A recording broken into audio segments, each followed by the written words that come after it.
What's up, y'all? So look, man, we're gonna go ahead and do this testimony, man. I'm not gonna lie, it's been hard because there's people I try to protect them, man. But in order to move forward, we gotta go back first, man. So we're gonna start it off from the nitty gritty, man. I grew up in Philadelphia, Pennsylvania, man. 1983 was when I was born. Grew up in a single parent household, except for mine was a little bit different. It won't like everybody else, man. I was raised by my father. My mother split up when I was 2 years old in a custody battle that got real ugly.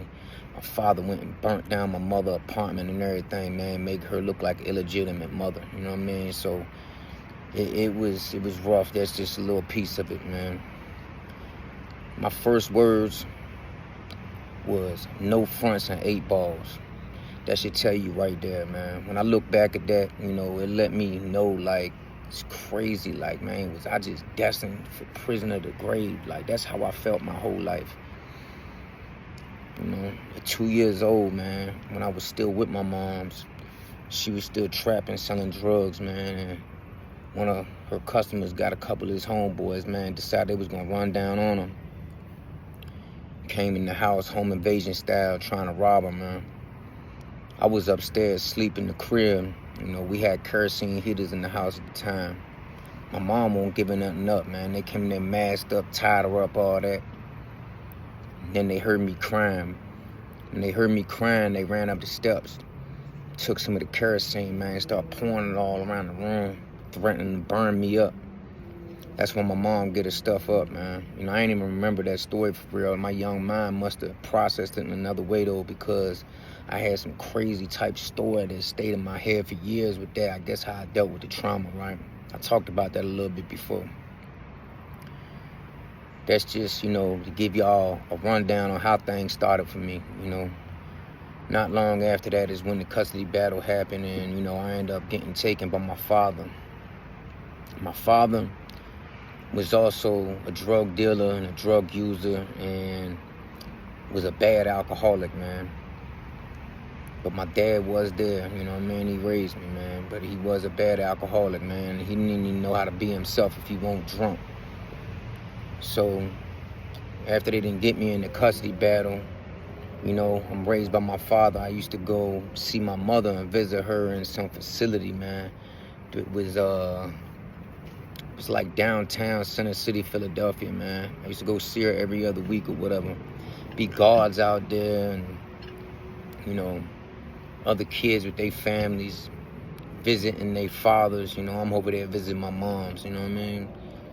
So, from that point, man, eventually when I was about 5, my dad started letting me see my mom, on a one-on-one tip.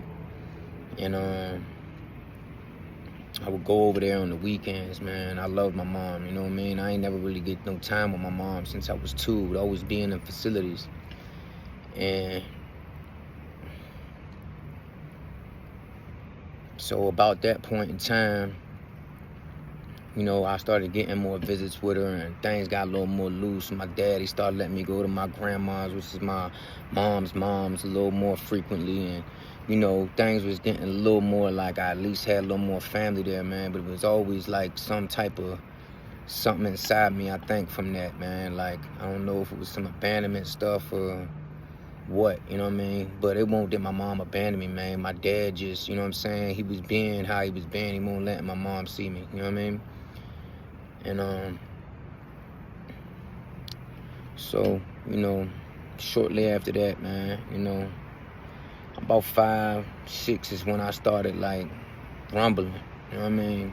And I was a shy kid. Let me back up to that. I was shy, man. I was a shy young kid, man.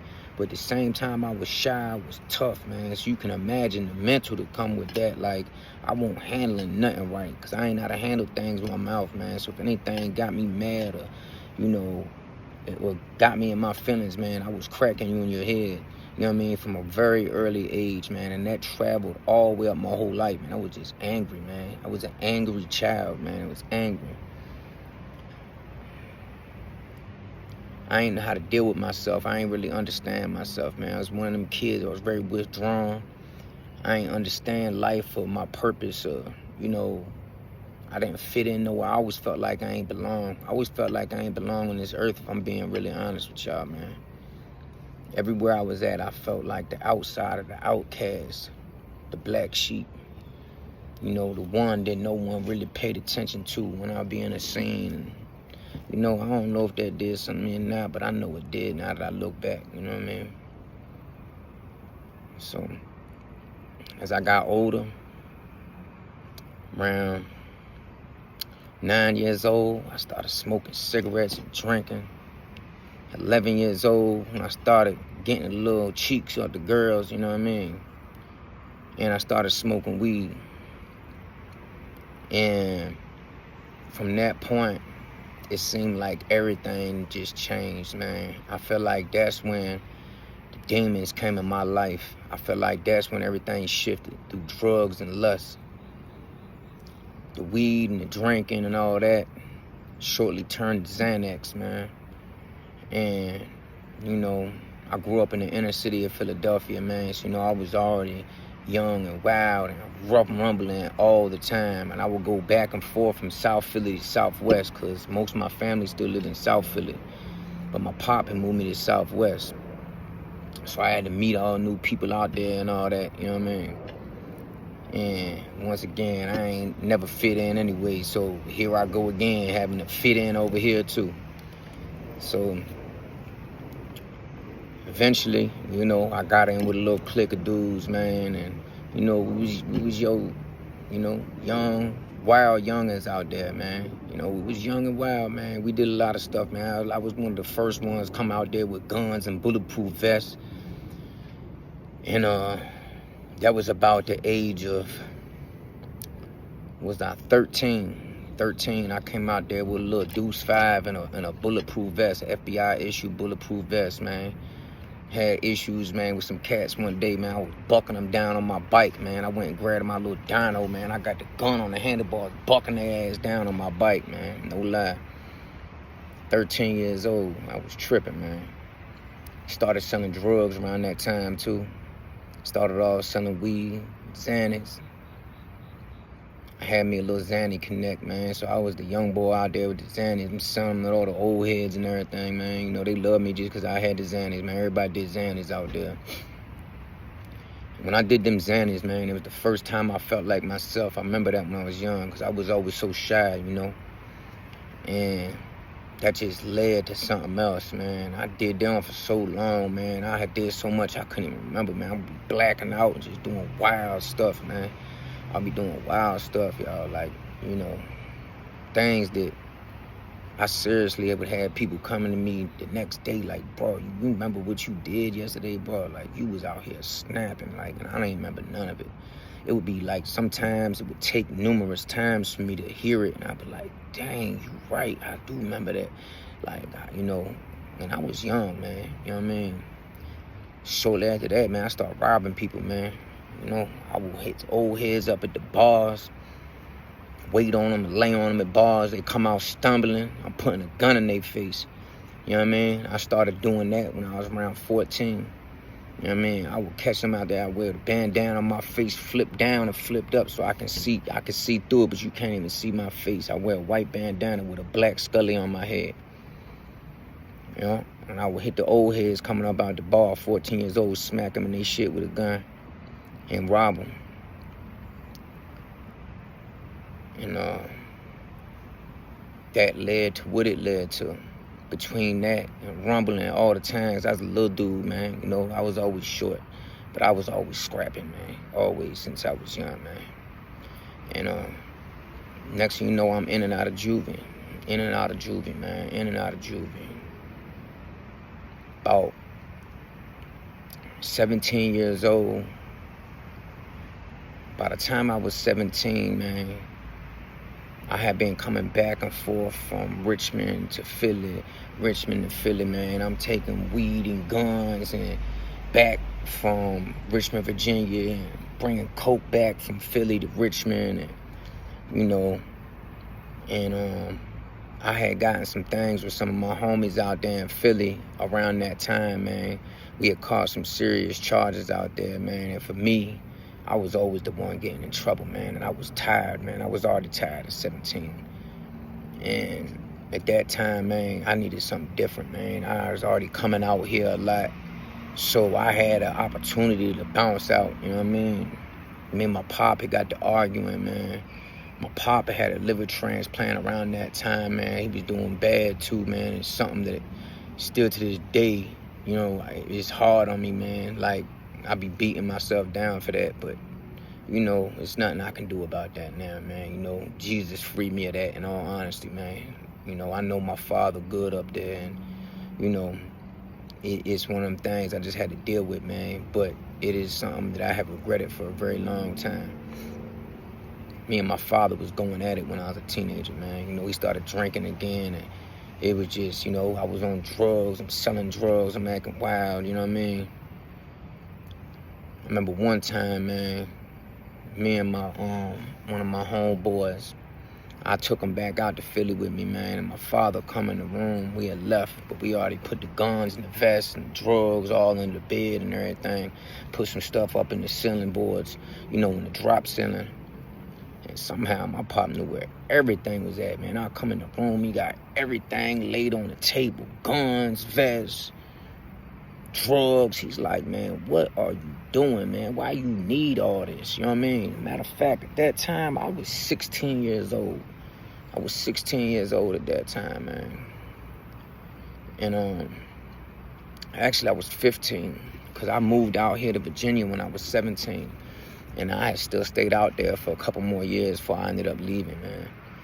And, you know, Pop and took my stuff, man. Took all my guns and drugs. And he gave me some of the stuff back, man. He let me keep a couple of them, man. But he went and sold the rest of that stuff. He actually gave me my money, though, you know what I mean? Me and my pop had one of them relationships, man. I was one of them young kids that was already grown past my time, you know what I mean? And,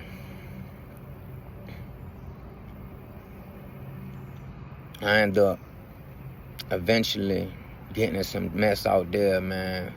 We had robbed some cats from D.C. out there, man, and hurt them real bad, man. We hurt them boys bad, man. They was looking for us out there, so I ended up rolling back out to Virginia, man. I needed a break. I was tired of being locked up, man. I was always locked up, man. I come out here, and when I get out here, man, you know, I was doing all right for a minute. It was something different, you know. And I did good for a minute. But, you know, you can't run from yourself, man. I come out here and end up linking with the same type dudes, just a whole different environment, man. But it was the same thing, just different faces. You know what I'm saying? So it ain't take long before I end up in the same mess. So once I get out here, man, and get established, I ended up getting with my baby mother, ended up having 2 children. By the time I had my daughter, man, I ended up reverting back to my old ways, man. I don't know if it was the pressure, I don't know what it was, but, you know, my father had just died right around that time, too, man. I was 20 years old, my pop passed. When he passed, man, something just clicked in me, man. I just snapped, man. I snapped. I felt like the spirit that was haunting him immediately came on to me and started haunting me, man. I turned into a monster.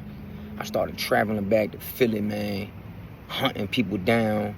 I was out here robbing cats, man, and, you know, me and my homeboy one time robbed this cat, man, and it was the dumbest ever, man. And we robbed a lot of people that night, man, but this one particular situation got us, man. And I ended up going to prison, man, for robbery and malicious wounding. They was trying to hit us for, at first it was attempted murder, man, because dude was in a coma, man. I was beating on dude. I only hit him 2 times, man. I don't even know how I did it, if I'm being honest, but it put dude in a coma, broke his face all up, all that. I was scared, man. I had police detectives calling me, talking about attempted murder. I'm like, man, what are you talking about? I'm thinking to myself, man, I just punched this dude in the face 2 times. What they talking about? And, you know, he was like, man, if you don't wake up, that's what you getting charged with, man. This might go to murder, you know what I mean? And I'm over here thinking, what in the world did I do, man? I got these children, you know what I mean? Like, And I was actually half doing all right for a minute when I had the kids. But if I'm being honest, man, I wasn't ready for that. I was just doing what I thought I was supposed to do, man. And I still want a man, yeah. I still wasn't responsible, none of that. I was trying to be. I mean, I did my thing for that time, you know. We had what we had, you know what I mean? I made sure we was in a spot, had vehicles, had house, you know, we was fed, clothed, all that, man. Holidays, everything was good, you know what I mean? But other than that, man, I was dying inside. I was dying inside. The relationship I was in was barely holding on by a thread, you know what I mean? It was constant chaos, you know what I mean? It was crazy, man. Anybody out here know, man, my relationship was one of them relationships, man. When you see us pull up, you like, oh, man, here they go. You know what I'm saying? It was one of them relationships. I got locked up for that robbery, man. It didn't take long after that. She was gone. Lost all my family, man. I got sent off. And I turned into a man in prison. You know what I'm saying? I went from a boy to a man in prison, man. My whole life, you know what I'm saying? From juvenile, now I'm out here locked up again as an adult. It gave me 6 years out here for that. I ended up maxing out on that. Come right home after that. Did good for a little minute, had another kid. Do a year in the jail. I get out of that. I come out of that. Get locked right back up 7 months later for distribution charge of heroin. Do 9 years. So now not only did I leave my 2 kids behind the first time in my family, now I got another son. Leave him behind. And now this is for 9 more years. So that's 17 years of my adult life, man. And my kids just missed all that I just left them out here. A lot of people say, man, well, that was broke up into 2 bids, whatever it was, 17. Yeah, well, I say this. It's 2 different monsters, man. Some people do straight flat bids. And at least you can say, man, hey, you ain't have a chance to mess that up and come back. I had a chance, man, to mess that up and came back. And had to let my kids down again, man. You know what I mean? I feel like I'm still dealing with that right now, you know, since I done gave my life to God, you know what I mean? A lot of things have changed, man, and I'm still at the stage where, you know, my kids ain't really understanding that, but they will soon enough, man, because I'm serious about Jesus, you know what I'm saying? Jesus Christ saved my life. They don't understand that. Jesus Christ saved my life, and if I ain't changed, if I ain't do what I did when I did it, he already let me know, man. It would have been it for me. My life would have been over, done. If I ain't get it this time, that was it. So, when I get back out after 9 years, man, I had an encounter when I was in prison. I died and came back to life in there. And after that, man, I started getting into God real heavy at the end of this bid, man. Well, it was towards the end. I still had like 3 years left at the time when this happened. Maybe 3.5 years left. And when I had died and came back, man, something changed in me. But it won't the full change yet, but I knew something. And I started getting into God heavy, man. I started getting into God heavy. I started going, watching sermons all day, reading the Bible, like all day long, man. Like I was obsessed, you know what I mean? But then every time it would get to a point and I'll be like, man, that wasn't nothing. Go right back to it, man. Go right back in the mix, being in prison, running wild like I was, man. Because I was running wild my whole bid, man. I'm talking about wrecking, rumbling my whole bid, man. In there selling drugs, getting high, I ain't give a damn. I was in there just like, man, I'm going to get these wildos about me. I'm going to go ahead and just do whatever because I never have a chance to be irresponsible like this no more, man. Because I knew how I was, you know what I mean? I knew that I had to get that up out of me. And when I had came back, man, it was like every time I had 3 breakthroughs, I feel like, and then I call them like 3 breakthrough moments where he was trying to grab me. And I would feel it, and then the devil would just come right back on me, man. And I felt the devil on me thick. I knew he was on me, man. I knew it. I knew I was cursed. I knew my soul was cursed. Something was on me, man. I felt it my whole life. Something was on me. And at the older I got, and the more I dove into sin, and the more I dove into that lifestyle, the more I was in agreement with the devil, man, and the more I could feel his presence growing inside of me. I always felt like I had a dual nature. Like I was this calm dude, and at the same time I was a light switch. Like, people that know me understand what I mean by that, man. I'm the coolest laid back dude ever, man. It was just like something so small, man. I'd be a light switch on, just out of nowhere. And that was the devil inside me, man. Anyway,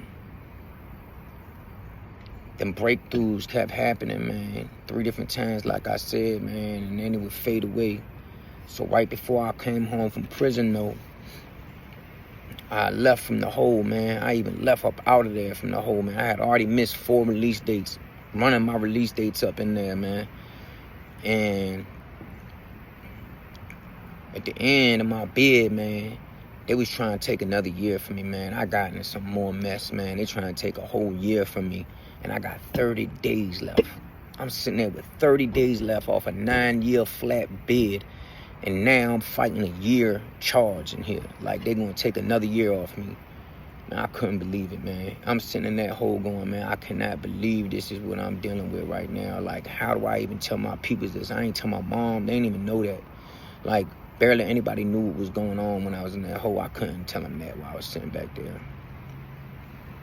Long story, man. I had 4 days before I went to the hearing in there, man. I prayed to God. And mind you, at this time, I still ain't understand God like I do now. I understand Jesus Christ like I do now.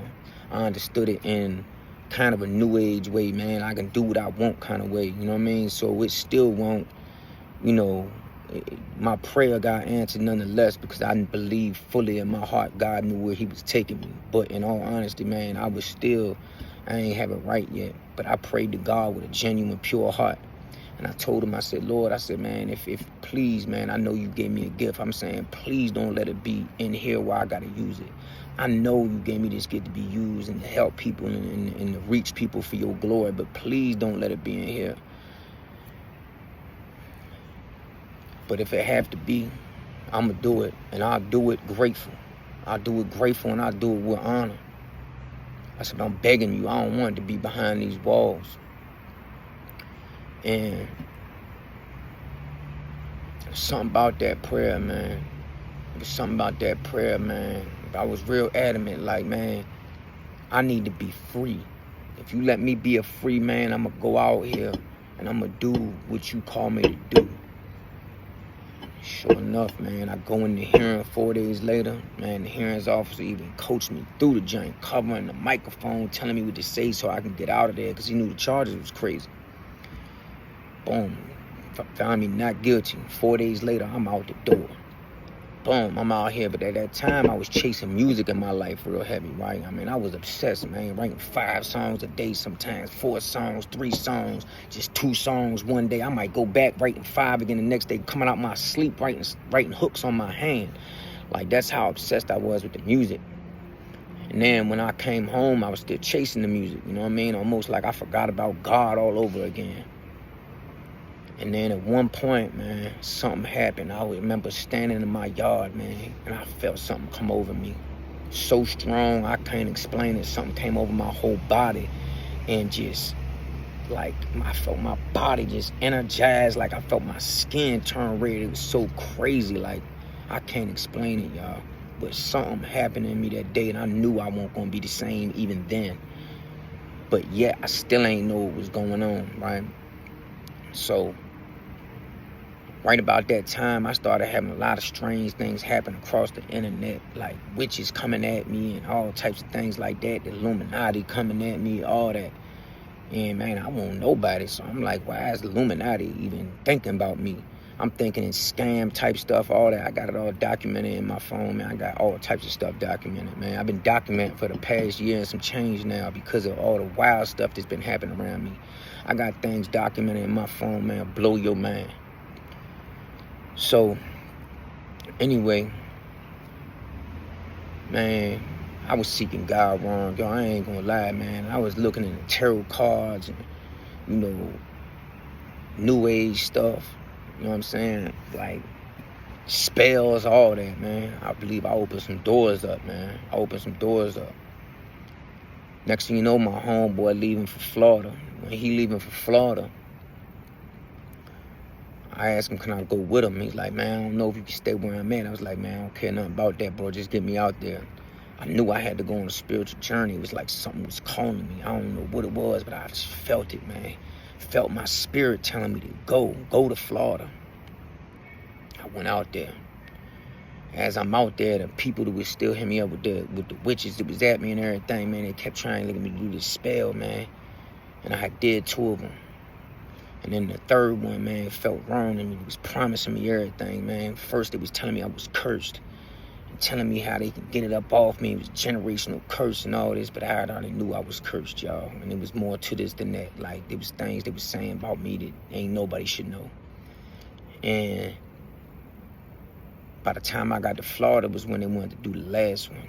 And when they wanted to do the last one, man, I knew it wasn't of God. You see, they was playing like it was of God. And at the time when I was seeking God, I was trying to figure out if up was down, down was up, left was right, right was left. I ain't know. I just wanted truth. And I spoke to God on this like, man, I need to find truth. I need to know what's what. So I believe that God let me go through this.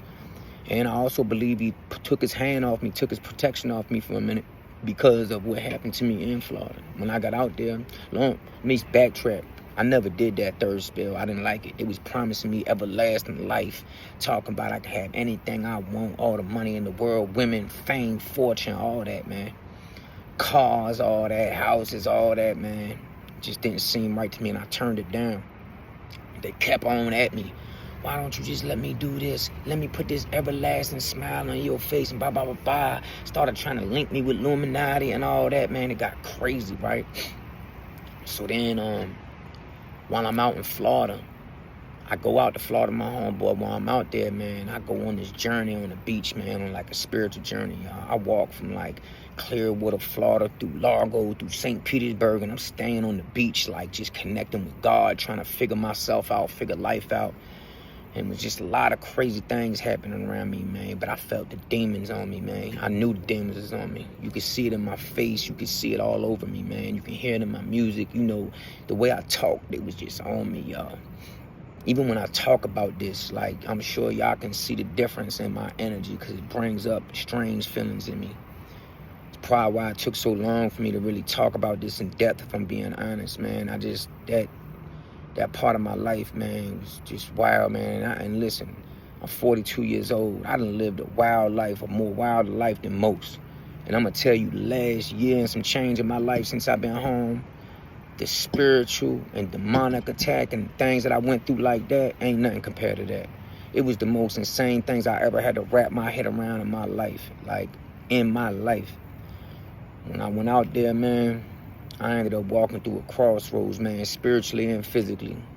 Got stuck in it, man. My whole body started convulsing, sweating instantly, like somebody just dumped a whole bucket of water on me.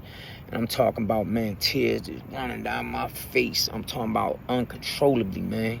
And then all of a sudden, these demons manifest at me, man. I'm talking about I ain't know what to do. But something in my spirit knew what to do. But I didn't know what to do, but my spirit did. Next you know, I just start calling on Jesus, man. I'm covered in the blood of Jesus Christ. Y'all can't mess with me. I'm covered in the blood of Jesus. I rebuke y'all in the name of Jesus. Screaming this in Florida, man. I don't know where I'm at, walking through this crossroad, man. And Jesus showed up, y'all. And them demons disappeared, man. And it was like God showed me, this is how real this is. This is how real evil is. And I've been protecting you. But I'm not going to keep protecting you. You keep going down this path. It's either now or never. You're going to surrender your life to me, or I'm going to take my hand off you, and I'm going to feed you to the devil. And that's word. And I knew that in my soul and in my spirit. God saved me, man. He saved me, man. Because if I'd have died, I'd have went to hell. If I'd have died when I died in prison that time, if I ain't come back, I'd have went to hell. When I came back to life when I was in prison and died, I knew I had purpose then. But I didn't realize this.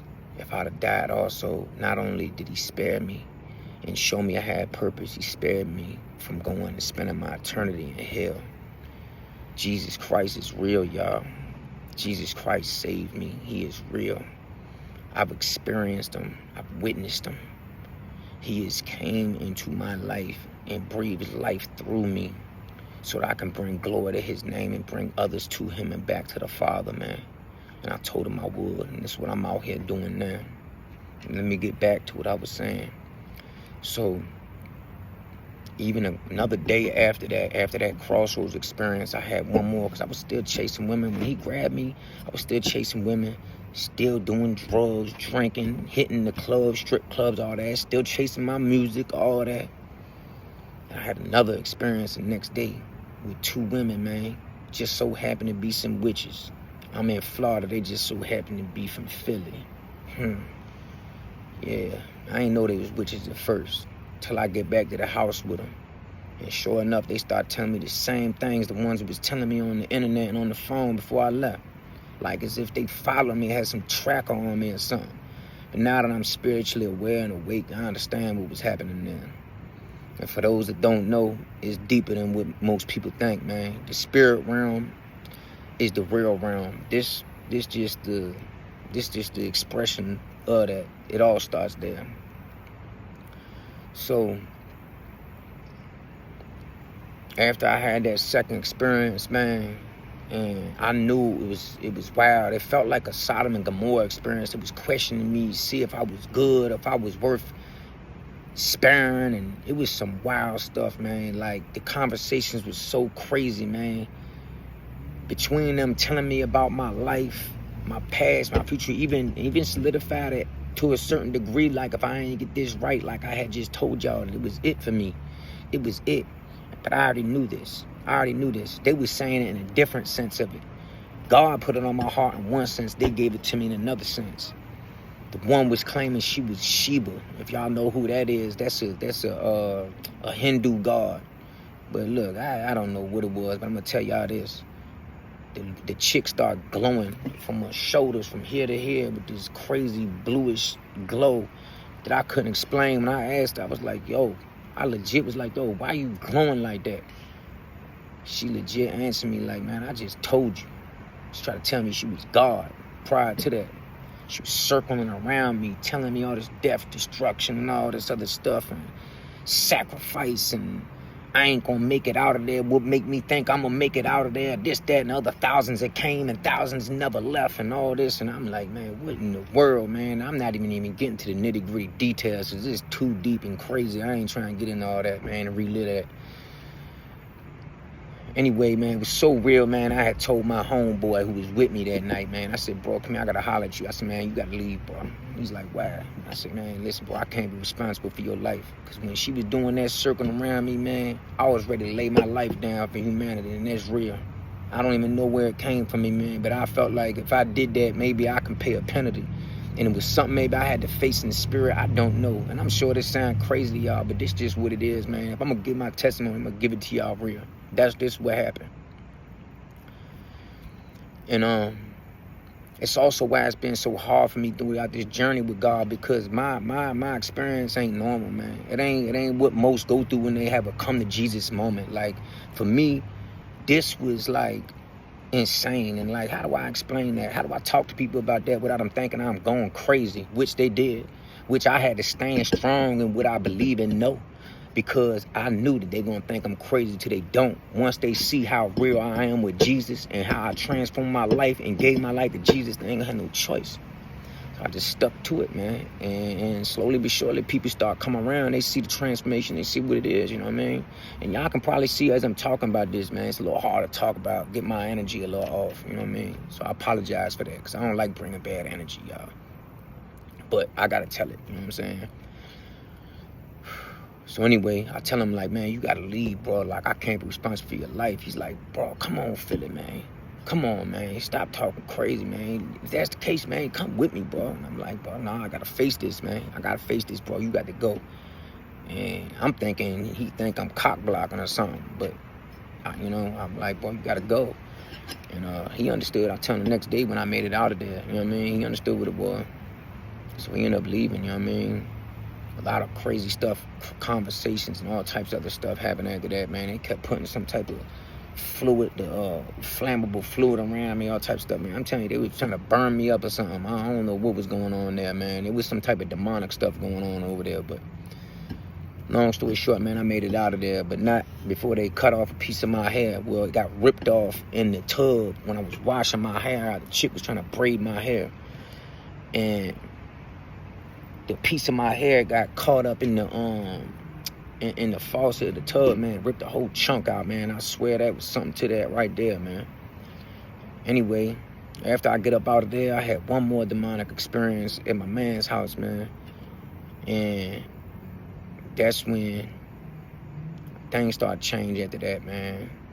I called someone, man, and I knew or thought was in the God at the time, man, and asked them to pray for me, whatever. They thought I was crazy, man, talking about, do I need to see the doctor and all that. I hung up on them like, man, I'm calling for help. Y'all talking about a doctor, da-da-da-da.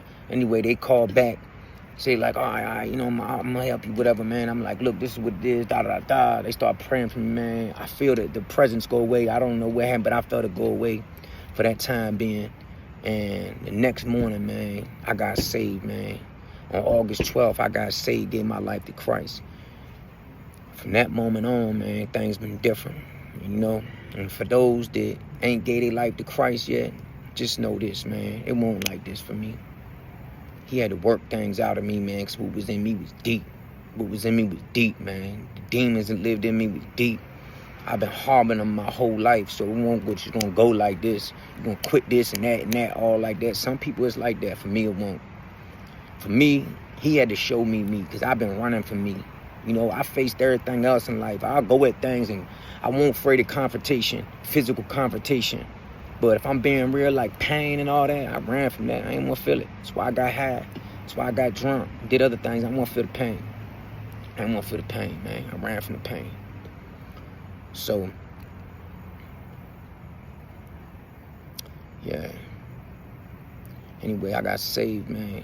And just things been different, man. Jesus Christ, man. Jesus Christ showed up in my life in a major way.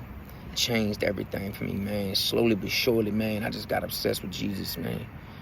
Sat down and studied. From that point on, I've been in study every day, all day. Bible and sermons, Bible and sermons. With an amazing teacher, man. Prophet Lovey Elias. I don't care what you think about him. That man took me far. That's my teacher, man. Whether he know it or not, man. That man saved me too, man.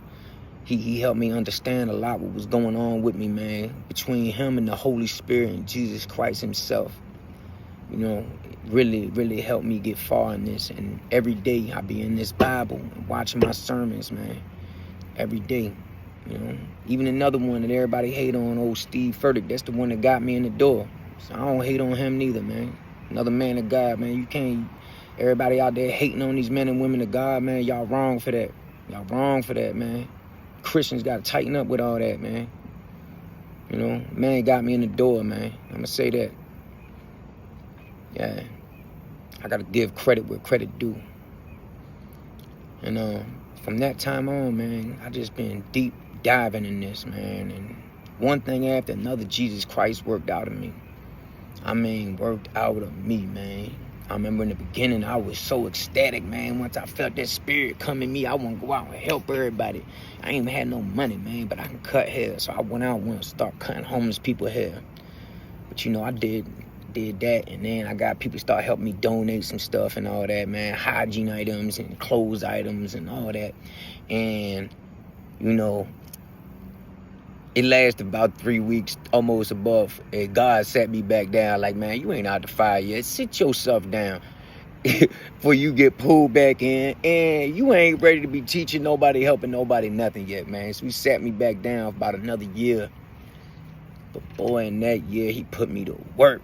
I mean, put me to work. When I say all day, every day, I've been obsessed with Jesus Christ, man, because I know what he doing with me, man. He making a warrior out of me, man, because that's what it's about, man. It's real soldiers for Christ, man. If y'all understand what Christ did for you, you would understand how much of a soldier he was. Everybody want to paint him as the lamb, and yes, he is. He a gentle lamb, but he also the Lion of Judah. Understand that. And he building soldiers out here. He building soldiers out here, man. I say that humbly. You know what I'm saying? I don't mean in the way of hurting nobody and no physical nothing, because Jesus Christ don't believe in physical violence, man. And I'm not pushing that on nobody, man. But I'm gonna tell you like this: I'm fighting for Christ and laying my life down for Christ all day, every day. Period. You know what I mean? Once I realized what he did for me, and once I realized what I did in return back then by shutting the door in his face and allowing the devil to do what he did in my life, because inevitably it was my responsibility. I let them things happen. I let the devil do all that, man. I blasphemed my God. I turned my back on my God. I did all them things to my God. And he stood there with me, just like he's standing there with you right now as you doing the same thing if you on that same side of the track.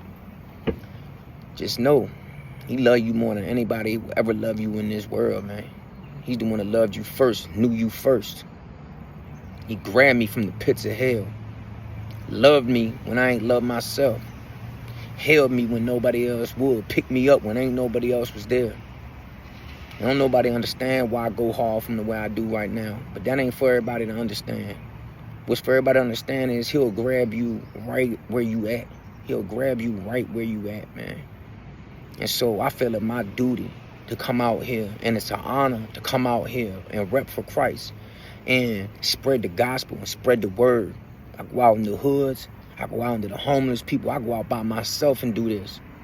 I got baptized. I'm out here baptizing now. I'm out here preaching. Come on, man. Whoever the thought, Philly be out here preaching, man. You know what I mean? That's what Jesus Christ do. You know, I was out here chasing women. Now I'm chasing the Bible, man. You know what I mean? With all these little tabs on it. Yeah. I stay with my Bible with me, man. And I stay with that word on me. You understand? Yeah, that cross got the word on it. Don't get it messed up. Christ, man. Christ would bring me joy. Christ would bring me peace. Christ showed me real love. Christ showed me passion, forgiveness, grace. If it weren't for his grace, because I'm going to tell y'all, our works is filthy rags. Filthy rags. Your works ain't doing nothing for you. Your works will get you rewarded once you get into heaven, but it's not getting you into heaven. It ain't about your works. We saved by grace. And it's not about believing in God. It's not about believing in God, y'all. It's about having that relationship with God. It's about surrendering to God, being obedient to him, being baptized in the water and in the fire. You understand me? It's not about just sitting there telling me, oh, I believe in God too. No, that don't work, y'all. And I'm trying to live this out so y'all can see it. Understand that it take more than that, because I'm not trying to see y'all souls be damned to hell like my soul was going to be damned to hell. I'm not letting my soul be damned to hell. And if I got anything to do with it, I'm not going to let yours. I go out here and do what I can. And do I still fall short? Absolutely, because we human, man. We'll never be Jesus. But understand, when he left and he left us that spirit, that's his spirit, y'all. That's the spirit of Jesus Christ that's inside of you. It's on you to light that fire up. It's on you to accept the promise that he already gave us. I serve the God of Abraham, Isaac, and Jacob. Understand that.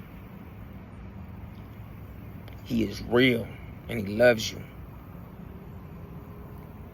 I lost so many people to following Christ, just as he say in his word. I've lost them, and I'm sure I'm going to lose more. But I will gain back who's supposed to come back, and I trust fully in that. Because I trust in God. I don't just have faith. I trust in God. I know he's here with me. That's why I stand and tread on serpents. They ain't above me. They ain't above you. And if they is above you, that's only because you think they are. I'm telling you they not. Serve Christ. He'll show you. Bring God the glory. Stop bringing Satan the glory. I say that with love, y'all. We got to stop bringing Satan the glory out here, man. I've been did it my whole life. Ain't do nothing but keep me in a loop of hell, prison and torture, pain and loss. Now, even in my worst, I'm smiling. Don't matter. I got Christ. I got Christ and I'm filled with the Spirit. That's all that matters to me right now. Because I know once I got that, everything else that mattered to me gonna fall in line. Because God is good, y'all. God is good. All things work for the good. Just know that. Hey, look, man, I love y'all. I hope y'all enjoyed this testimony, and I hope it reached some of y'all, man. Y'all have a blessed day, man. Y'all know what it is. Boat time. Y'all know what it is, baby.